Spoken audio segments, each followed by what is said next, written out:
آج پاکیزہ مسلمان اور پاکیزہ نوجوان کی تلاش کی جائے تو آج کے دور کے اندر بہت کم پاکیزہ سوچ والے کردار والے آپ کو مسلمان کہیں نظر آ جائیں۔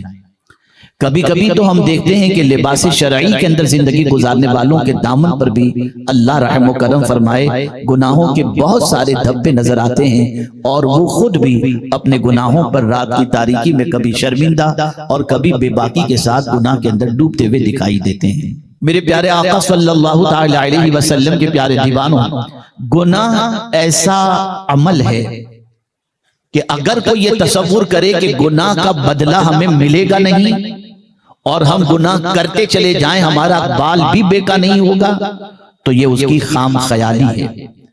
جتنی مصیبتیں آتی ہیں وہ اللہ کی نافرمانی کی بنیاد پر آتی ہیں، جتنی مصیبتیں آتی ہیں وہ رسول اعظم صلی اللہ علیہ وسلم کی نافرمانی کی بنیاد پر آتی ہیں۔ اسی لیے قرآن مقدس میں اللہ عز و جل نے فرمایا من یعمل سوءا، جس کسی نے بھی گناہ کیا یجز بہ، اس کا بدلہ دیا جائے گا۔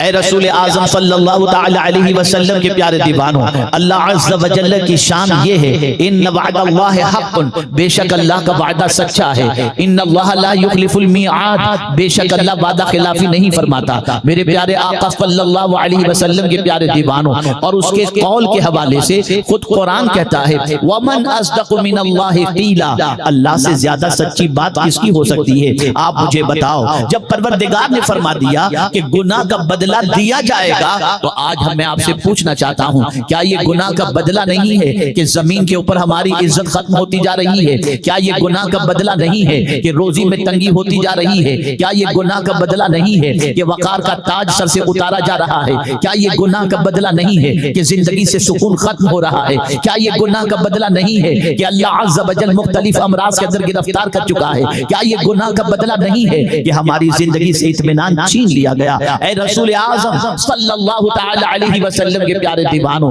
اللہ اکبر، تاریخ کے اوراق الٹ کر کے جب ہم دیکھتے ہیں تو ہماری عقلیں دنگ رہ جاتی ہیں۔ اللہ کی نافرمانی کے تصور ہی سے صحابہ کانپ جاتے تھے، تابعین کانپ جاتے تھے، اولیاء کانپ جاتے تھے۔ آج میں یہ نہیں کہتا تسبیح پڑھنے والوں کی قلت ہے، آج میں یہ نہیں کہتا کہ مسجد میں نماز پڑھنے والوں کی قلت ہے، آج میں یہ نہیں کہتا کہ تلاوت قرآن کرنے والوں کی قلت ہے۔ جہاں مسجدیں بھری نظر آتی ہیں، جہاں جوانوں کی پیشانی کے اندر سجدے کی تڑپ نظر آتی ہے، وہیں پر رات کے سناٹے کے اندر گناہ کے دروازے پر دستک دیتے ہوئے بھی نوجوان نظر آتے ہیں۔ وہیں پر آج کا نوجوان اپنے وجود کو گناہوں سے آلودہ کرتا ہوا بھی نظر آتا ہے۔ آئیے میں سمجھاتا ہوا چلوں، اس لیے کہ شعبان کی 15ویں شب قریب سے قریب تر ہے۔ میں ایک ایسا پیغام آپ کی سماعتوں کے حوالے کر کے جاننا چاہتا ہوں کہ اگر اس پیغام کو دل کے نہا خانے میں آپ نے جگہ دے دی تو امید کاملہ ہے کہ جس رات کے حوالے سے رسول اعظم صلی اللہ علیہ وسلم نے فرمایا کہ بنی کلب کی بکریوں کے بالوں کی تعداد کے برابر اللہ مغفرت فرماتا ہے، ہو سکتا ہے اس رات کی آمد سے پہلے ہی ہمارے ندامت کے آنسو ہمیں اللہ عز و جل سے بخشش کا پروانہ حاصل کرنے کی طرف مائل کر دیں۔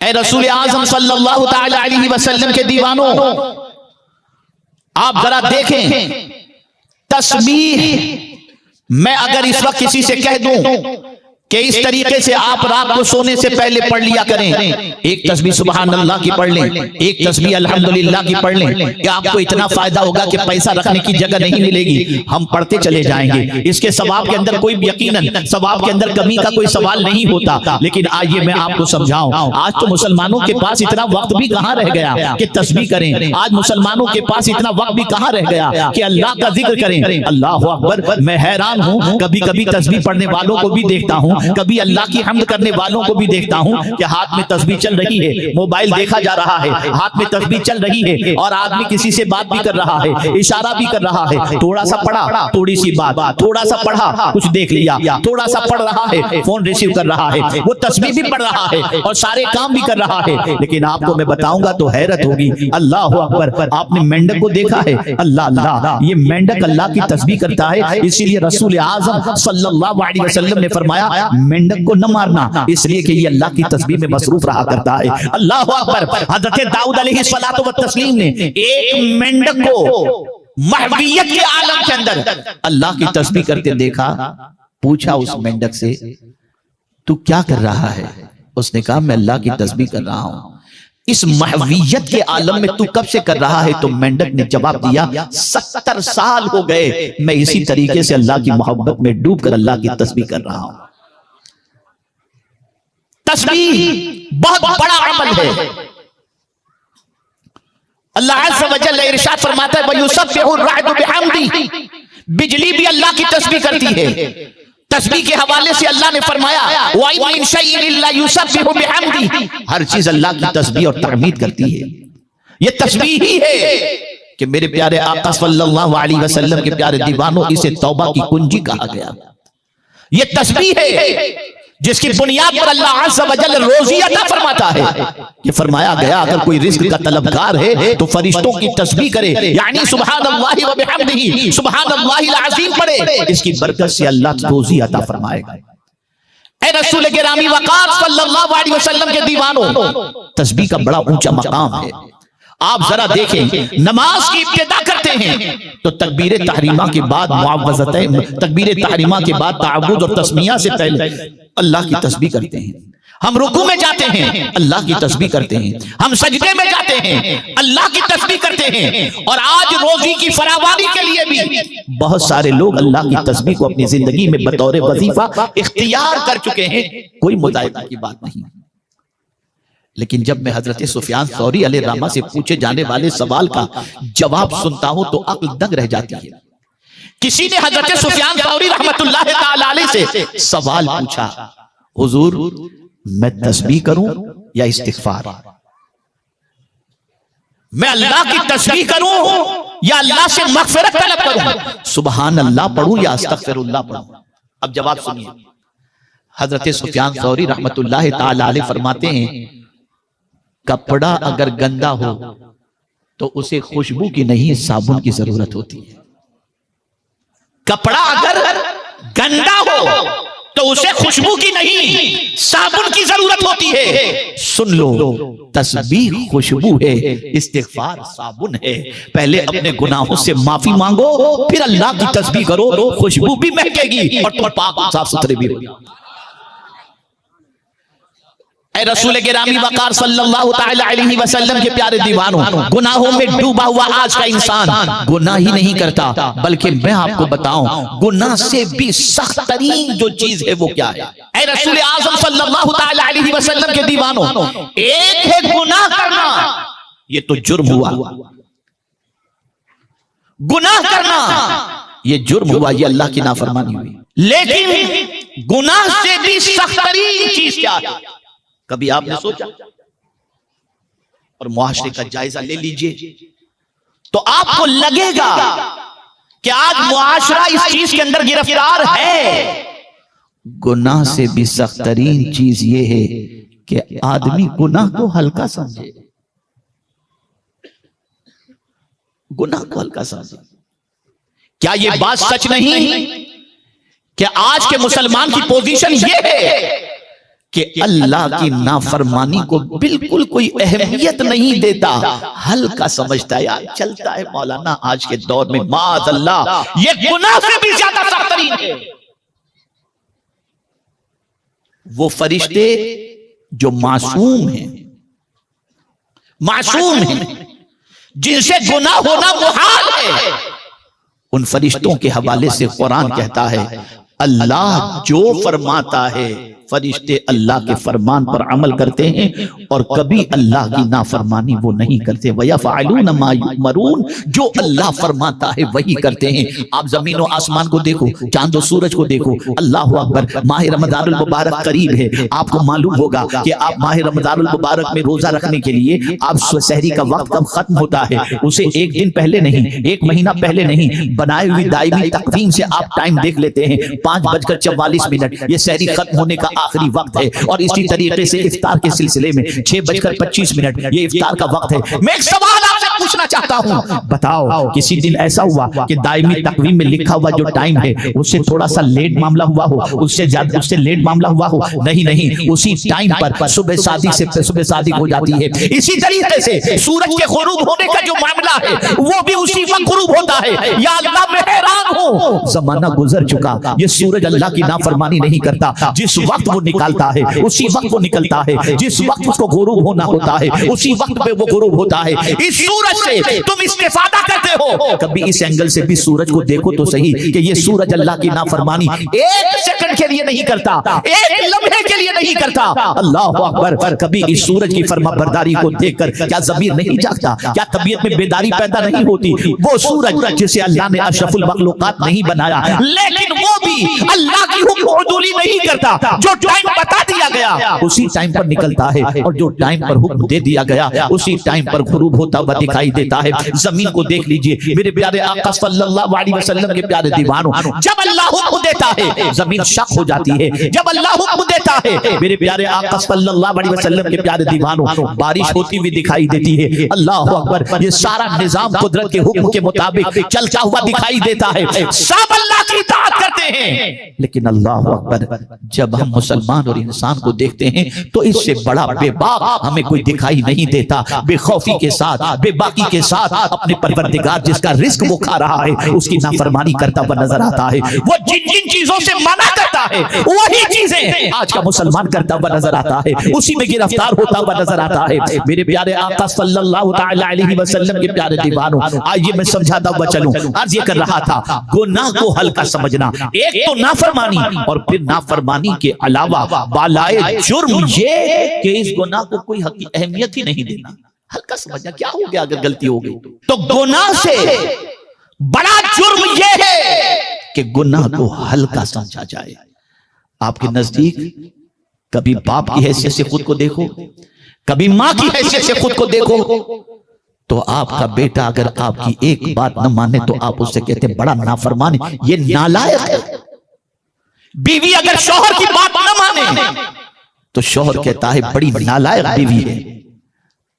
آپ ذرا سوچو, آپ کی ایک بات کے نہ ماننے پر آپ اسے نہ جانے کیا کیا لقب اور کیا کیا چیزوں سے اسے یاد کرتے ہیں. میں پوچھنا چاہتا ہوں, کبھی نافرمانی کی بنیاد پر ماں گھر سے نکال دیتی ہے, باپ گھر سے نکال دیتا ہے, شوہر طلاق پر آمادہ ہوتا ہے, لیکن اے کریم تیری شان کریمی پر قربان کہ تیری نافرمانی کے باوجود تو نے ہم پر رزق کا دروازہ بند نہیں کیا, اپنی زمین سے نہیں نکالا, پانی ہم پر بند نہیں کیا, پھر بھی یہ تیرا کرم ہے کہ نافرمانی ہم کر رہے ہیں پھر بھی تیری عطاؤں کا دروازہ ہم پر بند نہیں ہوا. احساس پیدا کرو اپنے اندر, ہے کوئی اس سے زیادہ مہربان؟ ہے کوئی اس سے زیادہ پیار کرنے والا؟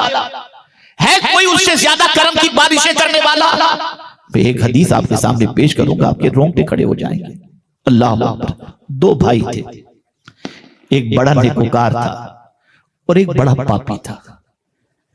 نیک بھائی اپنے گنہگار بھائی کو ہمیشہ سمجھاتا, بھائی گناہ کرنا چھوڑ دے, برائیاں کرنا چھوڑ دے, اللہ کی نافرمانی کرنا چھوڑ دے, اللہ کے ارشاد کے خلاف عمل کرنا چھوڑ دے, تیرا وجود اللہ کے عذاب کو برداشت کرنے کی طاقت نہیں رکھتا, تو کس طریقے سے گناہوں کی سزا کو برداشت کر پائے گا؟ بھائی گناہ کرنا چھوڑ دے. نیک بھائی ہمیشہ اپنے گنہگار بھائی کو سمجھاتا رہا. ایک مرتبہ وہ گنہگار بھائی اتنا بیمار ہوا کہ بچنا مشکل ہو گیا, اور طبیب نے کہہ دیا کہ اب اس کی زندگی چند گھنٹوں کی باقی رہ گئی ہے, ہو سکتا ہے کہ وہ آج کی رات نہ گزار سکے اور اس دنیا سے یہ کچھ کر جائے. نیک بھائی اپنے گنہگار بھائی کے پاس پہنچ کر کے کہتا ہے, بھائی میں نے تجھے کہا تھا نا گناہ چھوڑ دے, گناہ چھوڑ دے, اب بتا تیری موت کا وقت بھی قریب آ گیا, کیا ملا تجھے گناہ کر کے؟ توجہ چاہوں گا, کیا ملا تجھے گناہ کر کے؟ روتے ہوئے گنہگار بھائی نے اپنے نیک بھائی سے پوچھا, میرے بھائی ذرا مجھے ایک چیز کا جواب دے, اگر میری ماں کو اللہ اختیار دے دے کہ تجھے اختیار ہے تیرے بچے کو تو چاہے تو جہنم میں ڈال دے چاہے تو جنت میں ڈال دے, تو میرے بھائی مجھے بتا میری ماں مجھے کہاں ڈالے گی؟ نیک بھائی نے کہا ماں کی ممتا تجھے آگ میں نہیں دیکھ سکتی، ماں تو تجھے جنتی میں ڈال دے گی۔ اس گنہگار نے برجستہ کہا میرا رب تو ماں سے زیادہ مہربان ہے، میں امید کرتا ہوں کہ وہ مجھ پر کرم کی نظر فرمائے گا۔ بس یہ کہا روح پرواز کر گئی۔ کچھ دنوں کے بعد اسے خواب میں دیکھا وہ جنت کے باغات میں نظر آ رہا تھا۔ اس سے پوچھا گیا کس چیز نے تجھے جنت کا حقدار قرار دیا؟ اس شخص نے کہا آخری وقت جو میں نے اپنے رب سے متعلق مہربانی پر امید رکھ لی، میرے کریم نے مجھ پر کرم فرما دیا۔ میرا رب اتنا مہربان ہے، میرا رب اتنا کریم ہے، اتنی مہربانی کرنے والا ہے۔ آپ ذرا سوچو تو صحیح، آپ ذرا غور تو کرو، جس زمین پر آپ بیٹھے ہیں یہ زمین اللہ کی ہے، اسی زمین پر گناہ ہو رہا ہے، اسی زمین کو گناہ پر گواہ بنایا جا رہا ہے۔ جانتے ہیں حضرت ابو ہریرہ رضی اللہ تعالیٰ عنہ نے حضور صلی اللہ علیہ وسلم سے دریافت فرمایا یا رسول اللہ صلی اللہ تعالی علیہ وسلم، اللہ عز و جل ارشاد فرماتا ہے یومئذ تحدث اخبارہا، قیامت کے دن زمین بول اٹھے گی۔ سرکار اس سے کیا مراد ہے؟ توجہ چاہوں گا، گناہوں میں ڈوبے ہوئے اشخاص کے لیے یہ آیہ کریمہ کتنی زیادہ نصیحت کنندہ ہے اسے سمجھیں۔ سیدنا ابو ہریرہ رضی اللہ تعالیٰ عنہ نے حضور صلی اللہ علیہ وسلم سے دریافت فرمایا کہ یا رسول اللہ صلی اللہ تعالی علیہ وسلم، پروردگار فرماتا ہے یومئذ تحدث اخبارہا، قیامت کے دن یہ زمین بولے گی، اسے قوت گویائی عطا کی جائے گی۔ حضور اس سے کیا مراد ہے؟ سنو، رسول اعظم صلی اللہ علیہ وسلم نے ارشاد فرمایا ابو ہریرہ، جس نے زمین پر نیکی کی ہوگی زمین اس کی نیکی پر گواہی دے گی، اور جس نے زمین پر برائی کی ہوگی زمین اس کی برائی پر بول اٹھے گی کہ میرے مولا اس نے میری پشت کے اوپر تیری نافرمانی کی تھی، اور زمین کی گواہی پر اس بندے کو سزا دی جائے گی۔ کہاں جا کے گناہ کرو گے؟ اے رسول گرامی وقار صلی اللہ تعالی علیہ وسلم کے پیارے دیوانوں، گناہ کو ہلکا سمجھنے والا اس کا انجام جانتے ہیں؟ آپ جانتے ہیں؟ بنی اسرائیل کے اندر ایک عابد تھے، اللہ کے نیک بندے تھے، ولایت کے اونچے مقام پر فائز تھے۔ ایک پہاڑ کے قریب ان کا گھر تھا۔ ایک روز بارش ہوئی تو پتھروں کے کالے پہاڑ کو دیکھ کر صرف اتنا خیال ان کے ذہن میں آیا کہ اگر ان پتھروں پر ہریالی ہوتی تو کتنا اچھا ہوتا۔ بس اتنا زبان سے نکلا، غیب سے آواز آتی ہے میرے بندے کیا اب میری کاریگری میں بھی تجھے عیب نظر آنے لگ گیا؟ میری کاریگری میں بھی تجھے عیب نظر آنے لگ گیا؟ تو اتنا بڑا ہو گیا کہ میری کاریگری میں عیب نظر آنے لگ گیا، نقص آنے لگ گیا؟ بس وہ اللہ والے تھے۔ اسی وقت انہوں نے یہ ارادہ کر لیا کہ آج کے بعد میں کھانا نہیں کھاؤں گا، جب تک کہ میری معافی کا پروانہ رب کی طرف سے مجھے نہ ملے میں کھانا نہیں کھاؤں گا۔ کھانا چھوڑ دیا انہوں نے، چھوڑ دیا کھانا۔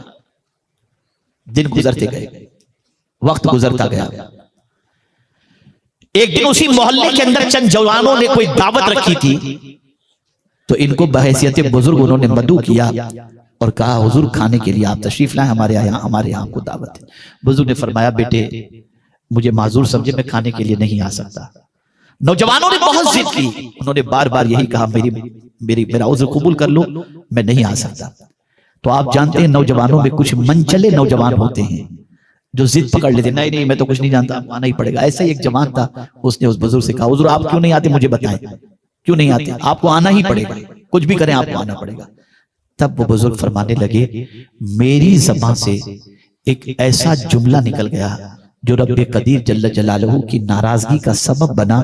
میں نے طے کر لیا ہے جب تک کہ میرا مولا مجھ سے راضی نہیں ہوگا اور معافی کا پروانہ نہیں آئے گا میں کھانا نہیں کھاؤں گا۔ اس لیے بیٹے مجھے ضد نہ کرو۔ من چلا نوجوان کہتا ہے ارے حضرت کیا ٹینشن لیتے ہو، اگر اللہ کا عذاب آئے گا تو ہم لوگ جھیل لیں گے، آپ کو کچھ بھی نہیں ہوگا۔ اس طریقے سے اس نے کہا، غیب سے ندا آئی میرے بندے یہ علاقہ چھوڑ دے، جس نے میرے عذاب کو ہلکا سمجھا ہے میں ابھی اس بستی کو تباہ کر دوں گا۔ آج گھر تباہ ہو رہا ہے، کاروبار تباہ ہو رہا ہے۔ یہ گناہ کو ہلکا سمجھنا، اللہ کی نافرمانی کو ہلکا سمجھنا، پروردگار کے ارشاد کے خلاف عمل کرنے پر جرأت دکھانا، یہ وہ چیز ہے جس نے آج سب برباد کر کے رکھ دیا۔ اے رسول اعظم صلی اللہ علیہ وسلم کے پیارے دیوانوں، گناہ کرنا یہ تو جرم ہے ہی، اس سے بڑا جرم یہ ہے کہ گناہ کو ہلکا سمجھنا۔ آج معاشرے کے اندر یہ چیز عام ہو گئی، کسی بھی گناہ کو کرتے کوئی ہچکچاتا نہیں ہے، کسی بھی گناہ کو کرتے ہوئے کوئی جھجکتا نہیں ہے، کسی بھی گناہ کو کرتے ہوئے کوئی ڈرتا نہیں ہے، معمولی سمجھ رہا ہے۔ اٹھا کر دیکھ لیجئے شادیوں کی تقاریب کو، اٹھا کر دیکھ لیجئے جوانوں کی راتوں کو، اٹھا کر دیکھ لیجئے ہم سب اپنے گریبان میں جھانک کر کے دیکھیں کہ کیا ہم نے گناہ کو ہلکا نہیں سمجھا۔ اب جب میں اس چیز کو سوچتا ہوں تو مجھے ایک حدیث یاد آتی ہے۔ آقا کریم صلی اللہ علیہ وسلم ارشاد فرماتے ہیں، مومن، توجہ چاہوں گا، مومن گناہ کو پہاڑ جیسا سمجھتا ہے کہ ابھی یہ مجھ پر گرے گا۔ مومن گناہ کو پہاڑ جیسا سمجھتا ہے، اور منافق گناہ کو مکھی کی طرح سمجھتا ہے۔ یوں ہٹا دیا، کیا پوزیشن ہے ہماری، کیا کیفیت ہے ہماری؟ بے دریغ گناہوں کے اندر ڈوبے ہوئے ہیں۔ تو اللہ کا فرمان ہے، من یعمل سوءا یجز بہ، جو برے عمل کرے گا اس کا بدلہ دیا جائے گا۔ تو ایک چیز گناہ، اور اس سے بڑا گناہ یہ ہے کہ گناہ کو ہلکا سمجھنا۔ اب دوسری بات کروں، گناہ سے بھی زیادہ سخت ترین گناہ کر کے خوش ہونا، یہ اس سے بھی زیادہ سخت ترین۔ ایک تو قدرت کی نافرمانی کی، اس کے رسول صلی اللہ علیہ وسلم کی نافرمانی کی، اور پھر اس پر خوش ہیں، اس پر خوش ہیں، شرمندہ نہیں۔